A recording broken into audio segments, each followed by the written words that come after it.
Assalamualaikum warahmatullahi wabarakatuh. Selamat pagi anak-anak. Hari ini kita akan belajar mengenai materi teori himpunan dan operasi pada himpunan ya. Sebelum kita mempelajari materi ini, jangan lupa untuk absen di daftar kehadiran dan jangan lupa untuk checklist kotak ya, kotak di sebelah kanan itu ya, pada pertemuan teori himpunan dan operasi himpunan. Oke, sebelum kita memulai perkuliahan, marilah kita membaca bismillah ya. Bismillahirrahmanirrahim. Oke. Nah, materi pembelajaran hari ini itu agendanya kita punya 6 agenda. Jadi, yang pertama adalah definisi, notasi, penulisan himpunan, diagram Venn, hubungan antar himpunan, dan yang terakhir adalah operasi himpunan. Sekarang kita ke definisi dulu ya. Apa yang dimaksud dengan himpunan? Himpunan adalah kumpulan objek-objek yang berbeda. Nah, objek ini bisa berupa bilangan, manusia, hewan, tumbuhan, negara, dan sebagainya. Objek ini merupakan anggota atau elemen dari himpunan. Nah, di sebelah kanan itu ada gambar-gambar ya. Yang pertama adalah jenis-jenis olahraga. Berarti himpunannya adalah merupakan jenis-jenis olahraga ya. Itu ada olahraga yoga, ada stretching, ada push up gitu ya, macam-macamnya. Lalu yang kedua adalah jenis makanan yang ada di Indonesia itu apa saja. Terus yang terakhir itu adalah jenis-jenis makanan yang manis. Itu merupakan himpunan makanan yang manis itu apa aja? Es krim, ada kue, ada permen, donat. Nah itu. Lah, ada yang dikatakan well defined set. Apa itu, Bu? Itu adalah himpunan yang memiliki syarat tertentu untuk menentukan anggota himpunan. Nah, syarat tertentunya contohnya yang pertama itu jenis-jenis olahraga. Berarti syarat tertentunya apa? Merupakan jenis olahraga kan? Olahraga. Kalau misalkan di luar olahraga berarti dia tidak well defined set. Tuh ya. Notasi dalam himpunan. Yang pertama ada himpunan dinyatakan dengan huruf besar dan menggunakan simbol. Jadi misalkan himpunan A itu ya, A-nya huruf besar ya, terdiri dari K1, 2, 3 dan seterusnya.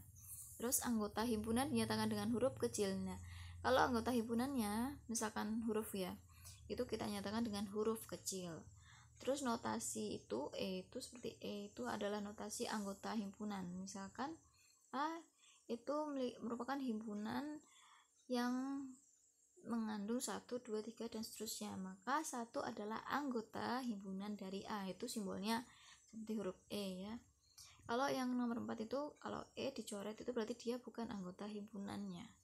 Tekan A 1, 2, 3 dan seterusnya, itu harusnya titik-titiknya dihapus. Jadi A anggotanya adalah 1, 2, 3. Maka di luar itu misalkan 4 itu bukan anggota himpunan dari A. Oke, terus kita ke simbol-simbol baku. Itu ada P adalah himpunan bilangan positif. Positif berarti tidak ada minus ya.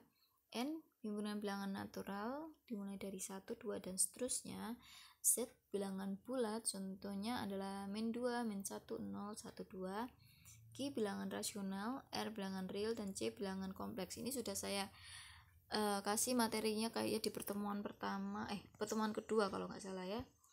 Nah, penulisan himpunan ini ada 2, yaitu listing method dan description method ya. Jadi kalau listing method itu dia mendaftarkan semua anggotanya.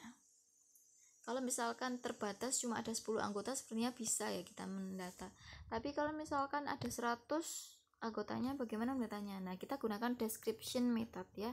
Jadi ini ya, X itu adalah syarat yang harus dipenuhi oleh X ya. Contohnya A, X adalah bilangan bulat positif lebih kecil dari 5. Bilangan bulat berarti kan kalau lebih kecil dari 5 berarti kita bisa bisa tuliskan anggotanya 4, 3, 2, 1, 0, -1, -2 dan seterusnya. Itu kan banyak banget kan. Nah, kita nggak mungkin data seterusnya seperti itu. Maka kita gunakan notasi himpunan. Nah, itu sebenarnya bisa misalkan 4, 3, 2, 1, 0, -1, -2 titik itu nggak apa-apa, tapi akan lebih memudahkan kita kalau kita menggunakan description method. Selanjutnya adalah diagram Venn. Di sini adalah bentuk dari diagram Venn. Mungkin waktu kalian SMA sudah belajar ya tentang diagram Venn itu. Jadi U itu adalah semestanya ya, atau unit atau kesatuan keseluruhannya ya. Itu A-nya ada 1, 2, 3, 5 dan B-nya 2, 5, 6, 8. Di situ antara A dan B punya angka yang sama yaitu 2 dan 5. Sehingga itu membentuk irisan ya. Nah, di sini tuh membentuk irisan. Selanjutnya ada A-nya ada 1, 3 dan 8, 6. A-nya itu 1, 2, 3, 5, B-nya 2, 5, 8, 6. Di luar itu dia merupakan anggota yang bukan ada di A dan bukan ada di B. Untuk kardinalitas, jumlah elemen di dalam A disebut kardinal dari himpunan A, notasinya itu NA atau A garis itu ya, itu udah contohnya. Pada kardinalitas itu sudah ada contohnya ya, ada 1, 2, dan 3. Itu yang pertama adalah B merupakan memiliki anggota X yang merupakan bilangan prima lebih kecil dari 20. Nah, dari 20 berarti kita bisa masukkan anggotanya adalah 2, 3, 5, 7, 11, 13, 17, 19. Maka jumlahan dari B totalnya ada 8. Itu sama seperti contoh nomor 2 dan 3. Himpunan kosong. Nah, himpunan kosong itu disebut juga dengan null set. Jadi, himpunan dengan kardinal 0 disebut himpunan kosong. Notasinya tuh 0 dicoret atau bentuk ada kurung kurawal itu tidak ada isinya. Ada contohnya misalkan E adalah X yang memuat X lebih kecil dari X. Nah, itu tidak ada keterangan kan X-nya itu apa, maka kardinalitasnya itu adalah 0. Ya, yang contoh kedua, B orang Indonesia pernah ke bulan. Itu tidak ada, maka juga NP-nya sama dengan 0. Nah, hubungan antar himpunan itu ada himpunan bagian atau subset.